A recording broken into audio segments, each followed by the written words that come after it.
Dalam pembahasan kedua, Panitia Khusus Revisi terhadap Peraturan Daerah Nomor 9 Tahun 2013 tentang pelindungan wan pemenuhan hak-hak penyandang disabilitas mendapatkan berbagai masukan dari instansi terkait di pemerintah Kota Banjarmasin. Di antaranya menyangkut masalah pendidikan bagi penyandang disabilitas harus bisa terperhatikan hingga ke jenjang 12 tahun. Pemirsa, berikut untuk kabarnya selengkapnya. Dalam pembahasan kedua, Panitia Khusus Revisi terhadap Peraturan Daerah Nomor 9 Tahun 2013 tentang perlindungan wan pemenuhan hak-hak penyandang disabilitas mendapatkan berbagai masukan dari instansi terkait di pemerintah Kota Banjarmasin. Di antaranya menyangkut masalah pendidikan bagi penyandang disabilitas harus bisa terperhatikan hingga ke jenjang 12 tahun. Selain itu, hak disabilitas yang memiliki keterampilan di UMKM untuk mendapatkan perhatian dari pemerintah kota mulai dari modal hingga ke pemasarannya.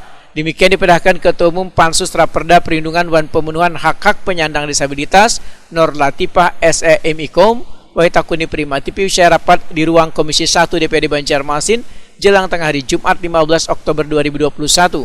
Politisi Partai Golkar ini pun menegaskan dalam rapat pembahasan pasal ke pasal menghadirkan wan meminta masukan dari SKPD terkait di pemerintah Kota Banjarmasin. Dalam revisi ini, pasal-pasalnya ada yang ditambah karena harus menyesuaikan dengan kebutuhan penyandang disabilitas di Kota Seribu Sungai ini. Dalam tahap pembahasan per pasal ini memang sudah dibahas ada dalam tahap bidang pendidikan, yang mana pendidikan ini tidak hanya memberikan mutu pendidikan yang bagus, kemudian juga dibahas juga terkait dengan fasilitas pendidikannya, kemudian juga transportasi yang memang sebelumnya belum ada masuk di draft raperda ini, tetapi kita tadi mencoba merangkum poin yang sesuai dengan masukan seluruh SKPD terkait, khususnya itu ada transportasi yang ramah disabilitas. Nah, mudah-mudahan ke depan pemerintah daerah ini mampu menyediakan, bahkan wajib menyediakan untuk para penyandang disabilitas.